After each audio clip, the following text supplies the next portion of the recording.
সেই অভিশপ্ত কুয়াশাচ্ছন্ন শীতের সকালটির কথা আজও মানুষের স্মৃতিতে দগদগে ক্ষতের মতো জেগে আছে।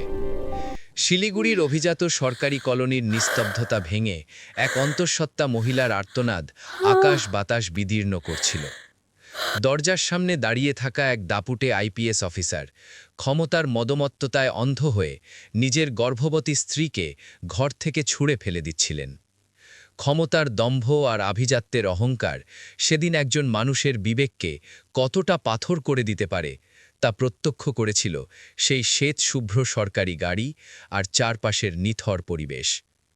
সেই মহিলার নাম ছিল অনন্যা, আর তার পাষাণ হৃদয়ের স্বামীর নাম অনির্বাণ মুখার্জি, যিনি সেই সময় শিলিগুড়ির এসপি পদে আসীন ছিলেন। উর্দির চাকচিক্য আর ক্ষমতার দাপটে তিনি এতটাই অন্ধ ছিলেন যে নিজের অনাগত সন্তানের স্পন্দনও তার কানে পৌঁছায়নি। অনন্যা ছিলেন এক অতি সাধারণ পরিবারের মেয়ে।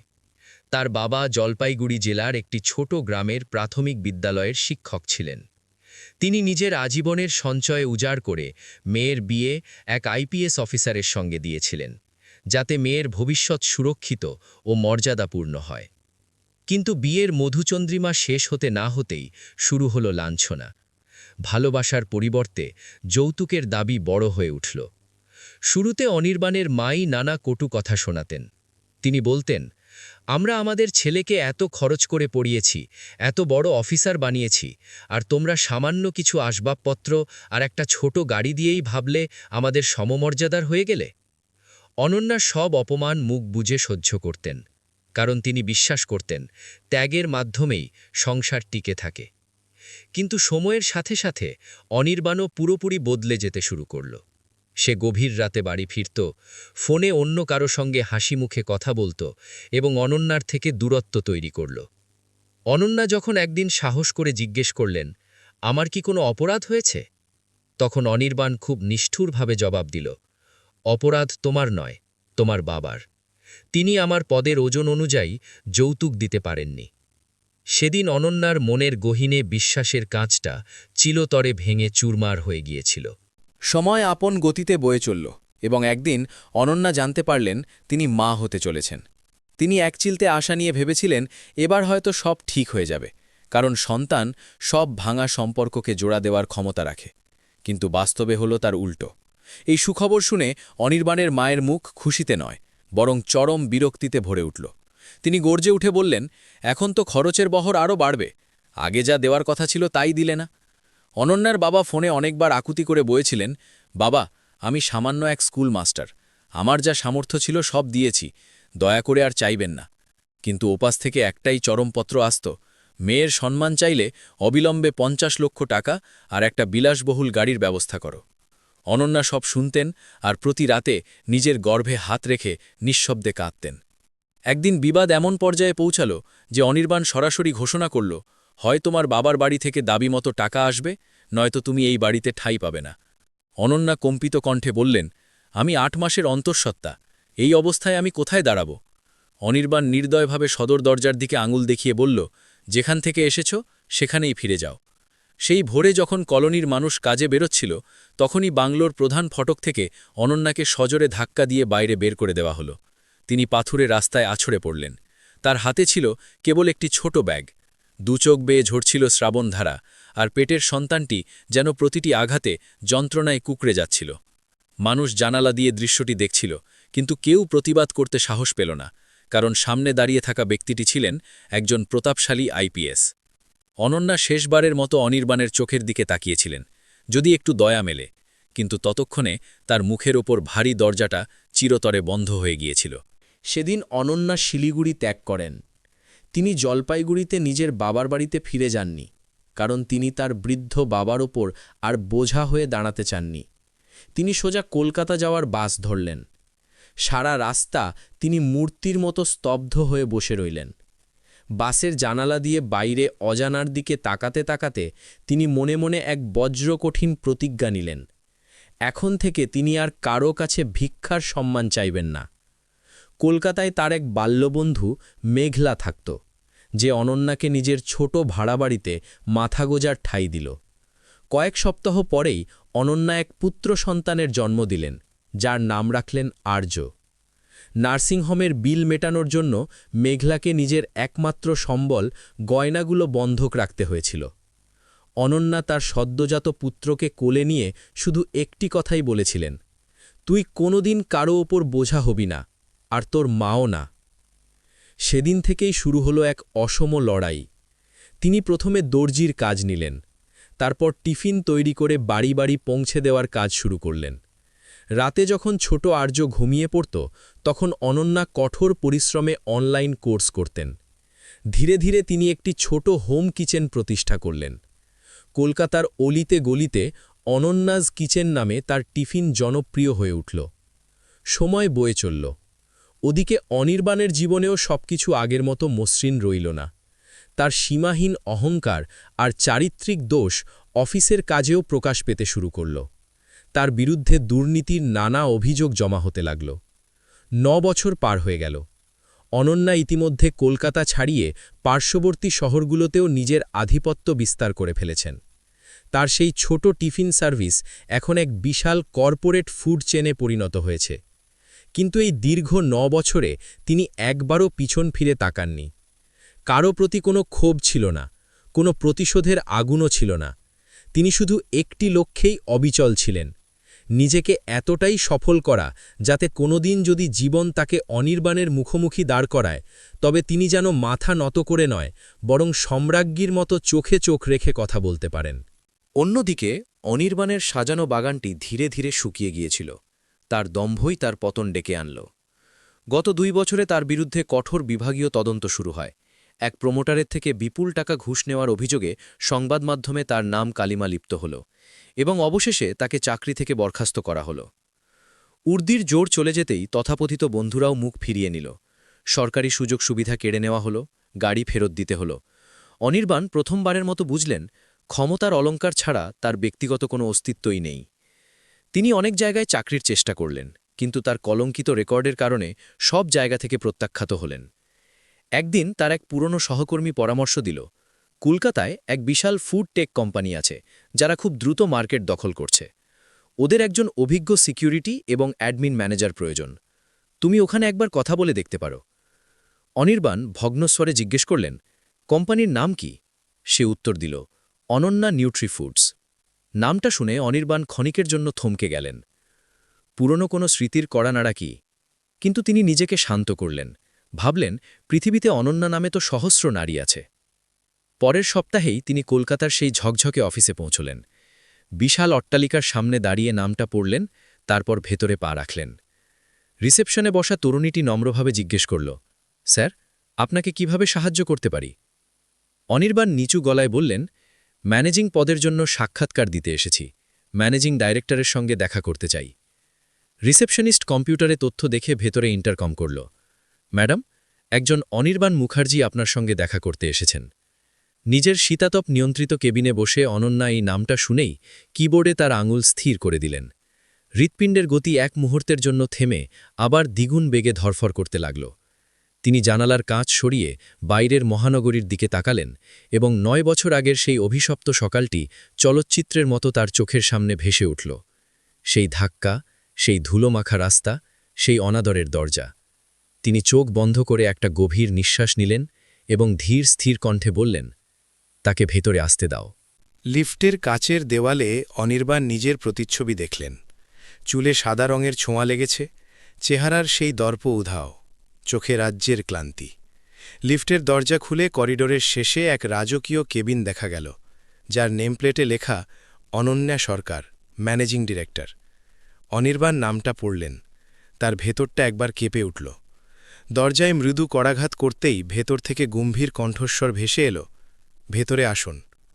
দরজা ঠেলে ভেতরে ঢুকতেই অনির্বাণ যেন বজ্রাহত হলেন। সামনে বসা সেই চিরচেনা মুখটি, যে একসময় তার জীবনের অংশ ছিল, কিন্তু আজ সে সম্পূর্ণ ভিন্ন এক সত্তা। শাড়ির সাধারণ সাজেও এক অসামান্য আভিজাত্য ফুটে উঠেছে। চোখে জল বা ভয়ের লেশমাত্র নেই, বরং রয়েছে হিমশীতল আত্মবিশ্বাস। অনির্বাণ বিড়বিড় করে বললেন, অনন্যা, তুমি? অনন্যা সোজা হয়ে বসে বললেন, বসুন মিস্টার মুখার্জি, ইন্টারভিউ দিতেই তো এসেছেন, তাই না? তার কণ্ঠে কোনো ঘৃণা বা বিদ্রুপ ছিল না, ছিল এক অদ্ভুত গাম্ভীর্য যা অনির্বাণকে ভেতরে ভেতরে কুড়ে কুড়ে খাচ্ছিল। অনির্বাণ মন্ত্রমুগ্ধের মতো চেয়ারে বসলেন। দুজনেই কয়েক মুহূর্ত নিস্তব্ধ। তারপর অনন্যা ফাইলটি টেনে নিয়ে তার দিকে না তাকিয়েই প্রশ্ন করলেন, বলুন, আপনি কেন নিজেকে এই পদের জন্য উপযুক্ত মনে করেন?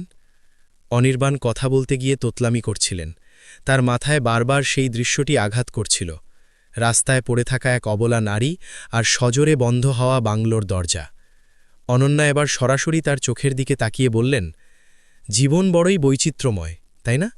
একসময় যে ব্যক্তি অন্যের জন্য দরজা বন্ধ করেছিল, আজ সেই চাকরির আশায় অন্যের দরজায় প্রহর গুনছে। অনির্বাণের মুখে কোনো কথা সরল না, কিন্তু বিস্ময়ের আরও বাকি ছিল। অনির্বাণের নজর যখন দেওয়ালে টাঙানো একটি বড় ছবির ওপর পড়ল, তখন তার দম যেন বন্ধ হয়ে আসছিল।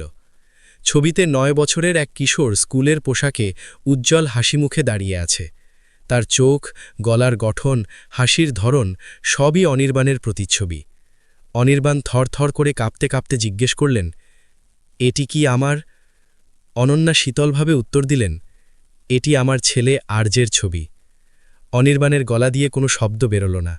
বিগত 9 বছরের পাপের বোঝা যেন তাকে পিষে ফেলতে চাইল। অনন্যা ফাইলটি বন্ধ করে বললেন, আপনার কি জানতে খুব ইচ্ছে করছে সেই দিনের পর কি ঘটেছিল? অনির্বাণ মাথা নিচু করে নিলেন। তার কণ্ঠে ঝরে পড়ল হাহাকার। আমি জঘন্য অপরাধ করেছি। অনন্যা ম্লান হেসে বললেন, ভুল আর পাপের মধ্যে আসমান জমিন ফারাক মিস্টার মুখার্জি। আপনি ভুল করেননি, আপনি সচেতনভাবে একটি সিদ্ধান্ত নিয়েছিলেন, আর সেই সিদ্ধান্ত দুটো জীবনকে 2 মেরুতে পাঠিয়ে দিয়েছে। ঘরের ভেতর এক গুমোট নিস্তব্ধতা। অনির্বাণ অনেক কষ্টে জিজ্ঞেস করলেন, আর্য, ও কি জানে যে আমি ওর বাবা? অনন্যা পোলকহীনভাবে উত্তর দিলেন, না, ও শুধু এটুকু জানে যে ওর বাবা অনেক আগেই এই পৃথিবী থেকে বিদায় নিয়েছেন। এ কথা শুনে অনির্বাণ ফ্যাকাশে হয়ে গেলেন। তুমি ওকে আমার কথা মৃত বলেছ? অনন্যার কণ্ঠে এবার আগুনের তেজ ফুটে উঠল। তিনি বললেন, যেদিন আপনি আমাদের কোনো আশ্রয় ছাড়া রাস্তায় ছুঁড়ে ফেলেছিলেন, সেদিনই আমাদের কাছে আপনি মারা গেছেন। এই সত্য অনির্বাণের বুকে তপ্ত শলার মতো বিঁধল। অনন্যা জলের গ্লাসটি বাড়িয়ে দিয়ে বললেন, ভয় পাবেন না, আমি এখানে কোনো সিনেমার মতো প্রতিশোধ নিতে বসিনি। আমি এই সাম্রাজ্য অনেক কষ্টে গড়েছি, আর আপনি একজন প্রার্থী হিসেবে এখানে এসেছেন। আমি এই পদের অযোগ্য, অনির্বাণ অস্ফুট স্বরে বললেন। অনন্যা শান্ত গলায় বললেন, যোগ্যতার বিচার দক্ষতা দিয়ে হয়, আবেগ দিয়ে নয়। তবে বিশ্বাসের বিচার হয় চরিত্রের দৃঢ়তা দিয়ে। অনির্বাণের চোখের সামনে তার চাকরি হারানোর অপমানজনক স্মৃতিগুলো ভিড় করে এলো। তিনি প্রায় ভেঙে পড়ে বললেন, আমাকে একটা শেষ সুযোগ দাও। আমি সব হারিয়েছি, পদ, মর্যাদা, সব। আমি আমার অসুস্থ মায়ের ঠিকমতো চিকিৎসা করাতে পারছি না। আমি সত্যিই নিজের ভুল বুঝতে পেরেছি। অনন্যা নির্বাক হয়ে কিছুক্ষণ তাকিয়ে রইলেন। 9 বছর আগে যদি এই মানুষটি একবারও অন্তত দয়া দেখাত, তবে আজ দৃশ্যপট অন্যরকম হতো। কিন্তু অতীত ফিরে আসে না। ঠিক সেই মুহূর্তে কেবিনের দরজা খুলে ভেতরে ঢুকল আর্য। তার চোখে এক অদ্ভুত দীপ্তি। মাম্মা, আজ আমার কুইজ কম্পিটিশনে ফার্স্ট প্রাইজ পেয়েছি। অনন্যার মুখমণ্ডল তাৎক্ষণিক স্নিগ্ধতায় ভরে উঠল। খুব ভালো বাবা আর্য, তুমি একটু বাইরে অপেক্ষা করো, আমি ইন্টারভিউটা শেষ করে আসছি। আর্য অনির্বাণের দিকে তাকিয়ে খুব মিষ্টি করে বলল, নমস্কার আঙ্কেল। অনির্বাণের ঠোঁট কাঁপছিল। তিনি শুধু বললেন, নমস্কার। তিনি সেই কিশোরের চোখের ভেতরে নিজের অতীতের আয়না দেখতে পেলেন এবং তীব্রভাবে অনুভব করলেন তিনি কি অমূল্য সম্পদ চিরতরে হারিয়েছেন। আর্য বাইরে যেতেই ঘর আবার স্তব্ধতায় ভরে গেল। অনন্যা ধীর স্বরে বললেন, জানেন মিস্টার মুখার্জি, যখন আর্য জন্ম নিয়েছিল তখন নার্সিংহোমের টাকা জোগাতে আমার বান্ধবীকে নিজের সর্বস্ব গয়না বন্ধক রাখতে হয়েছিল। সেদিনই প্রতিজ্ঞা করেছিলাম আমার সন্তান কোনোদিন কারো দয়ায় বাঁচবে না। আর আজ দেখুন, নিয়তির পরিহাসে আপনি আমার সামনে কর্মপ্রার্থী হিসেবে দাঁড়িয়ে আছেন। অনন্যা ফাইলটি আবার খুলে নিলেন। আপনার প্রশাসনিক অভিজ্ঞতা প্রচুর, আপনি সিস্টেম সম্পর্কে ভালো জানেন। আমার কোম্পানিতে একজন সিকিউরিটি এবং অ্যাডমিন ম্যানেজার খুবই জরুরি। আমি আপনাকে নিয়োগ করছি। অনির্বাণ বিস্ময়ে হতবাক হয়ে তার দিকে চাইলেন, কিন্তু অনন্যার কণ্ঠ কঠিন হয়ে উঠল। এই চাকরি আপনার প্রতি কোনো করুণা নয়, এটি আপনার জন্য এক অগ্নি পরীক্ষা। যদি কাজের ক্ষেত্রে আপনি কোনো অনৈতিক পদক্ষেপ নেন, তবে মনে রাখবেন, আমি এখন আর সেই দুর্বল অনন্যা নই যাকে এক ধাক্কায় রাস্তায় ফেলা যায়। অনির্বাণের চোখে জল টলটল করছিল। তিনি বললেন, আমি নিজেকে প্রমাণ করব। অনন্যা HR বিভাগকে ডেকে নিয়োগপত্র তৈরি করার নির্দেশ দিলেন। তিনি শেষবার অনির্বাণের দিকে তাকিয়ে বললেন, জীবন আপনাকে ঠিক সেই জায়গাতেই ফিরিয়ে এনেছে যেখান থেকে আপনি আমাকে তাড়িয়েছিলেন। তফাৎ শুধু এই যে আমি আপনাকে দরজা দেখিয়ে দিইনি। অফার লেটারে সই করার সময় অনির্বাণের হাত কাঁপছিল। প্রথম দিন কাজে যোগ দেওয়ার পর তিনি দেখলেন এই প্রতিষ্ঠানটি সততা আর নীতির ওপর দাঁড়িয়ে আছে। প্রতিটি লেনদেন স্বচ্ছ, কোনো দুর্নীতির ছায়া নেই। দিন যায়। অনির্বাণ একদম সময় মেনে অফিসে আসেন, কর্মীদের সঙ্গে সুব্যবহার করেন এবং একাগ্রতার সাথে নিজের দায়িত্ব পালন করেন। অনন্যা তার সাথে সম্পূর্ণ পেশাদার আচরণ করেন। জরুরি মিটিং ছাড়া কথা হয় না, কোনো পুরনো স্মৃতি রোমন্থন হয় না, যেন তাদের মাঝে কোনোদিন কোনো সম্পর্কই ছিল না। একদিন একটি বড় প্রকল্পের টেন্ডারের সময় এক রাজনৈতিক দালাল এসে অনির্বাণকে বিপুল অঙ্কের প্রস্তাব দিল টেন্ডারটি পাইয়ে দেওয়ার জন্য। আগের অনির্বাণ হয়তো প্রলুব্ধ হতেন, কিন্তু এখনকার অনির্বাণ সেই দালালকে অফিস থেকে বের করে দিলেন এবং পুরো ঘটনাটি অনন্যাকে জানালেন। অনন্যা তার চোখের দিকে গভীর মনোযোগ দিয়ে তাকালেন। কয়েক সপ্তাহ পর কোম্পানি স্বচ্ছতার সাথে প্রকল্পটি জিতে নিল। অফিসে এক আনন্দ অনুষ্ঠানের আয়োজন করা হলো। অনন্যা সবার সামনে বললেন, এই সাফল্য আমাদের টিমের সততার জয়, এবং তিনি অনির্বাণের দিকে তাকিয়ে সামান্য একটু প্রশংসার হাসি দিলেন। ধীরে ধীরে সময় কাটল। আর্য এখন মাঝে মাঝে অফিসে এসে অনির্বাণের সাথে গল্প করত। সে তাকে আঙ্কেল বলে ডাকত। প্রতিবার সেই সম্বোধনে অনির্বাণের বুক ফেটে যেত, কিন্তু তিনি জানতেন এটিই তার চরম শাস্তি। একদিন সন্ধ্যায় অনির্বাণ অনন্যার কাছে গিয়ে বললেন, আমি কি একবারের জন্য আর্যকে বলতে পারি আমি ওর বাবা? অনন্যা মাথা নেড়ে বললেন, বাবা হওয়া মানে শুধু জন্ম দেওয়া নয়, এটি এক আজীবনের দায়িত্বের নাম। আপনি 9 বছর সেই দায়িত্ব অবহেলা করেছেন। এখন আগে নিজেকে একজন প্রকৃত মানুষ হিসাবে গড়ে তুলুন, তারপর আমি আর্যকে সত্যিটা বলার কথা ভাবব। অনির্বাণ নতজানু হয়ে বললেন, আমি সারা জীবন অপেক্ষা করব। সময় আরও এগোলো। 1 বছর পর আর্যের স্কুলের বাৎসরিক অনুষ্ঠানে তাকে তার জীবনের আদর্শ সম্পর্কে বলতে বলা হলো। আর্য দৃঢ় কণ্ঠে মাইক্রোফোনে বলল, আমার জীবনের আদর্শ আমার মা, কারণ তিনি আমায় হার না মেনে লড়াই করতে শিখিয়েছেন। আর আমার আরও একজন প্রিয় মানুষ আছেন, অনির্বাণ আঙ্কেল, যিনি আমায় শিখিয়েছেন যে নিজের অন্যায় স্বীকার করে নতুন করে শুরু করার নামই হল জীবন। অনন্যার চোখের কোণ ভিজে এলো। অভিষেক দূরে দাঁড়িয়ে গর্ব আর অনুশোচনার অদ্ভুত এক মিশেলে কাঁদছিলেন। সেদিন অনন্যা আর্যকে সব সত্যি কথা খুলে বললেন। আর্য অনেকক্ষণ স্তব্ধ থাকার পর জিজ্ঞেস করল, তিনি কি এখন ভালো মানুষ হয়েছেন? অনন্যা উত্তর দিলেন, হ্যাঁ, তিনি মানুষ হওয়ার আপ্রাণ চেষ্টা করছেন। আর্য মৃদুস্বরে বলল, তবে পাপার একটা সুযোগ পাওয়া উচিত। সেদিন আর্য প্রথমবার অনির্বাণকে পাপা বলে ডাকল।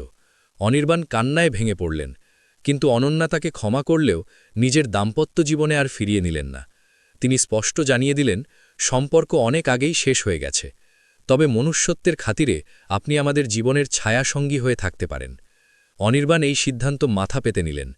আজ তিনি সেই শহরেই থাকেন, নিজের সন্তানের পাশে থেকে এক সম্মানজনক দূরত্বে। আর অনন্যা, তিনি আজও সেই চেয়ারে বসে আছেন, কিন্তু তার মুখে এখন এক অপার্থিব প্রশান্তি, কারণ তিনি ঘৃণা দিয়ে নয়, বরং নিজের জয় দিয়ে অহংকারকে পরাজিত করেছেন। দম্ভের বিনাশ অবধারিত, কিন্তু মর্যাদা সব সময় বিজয়ী হয়।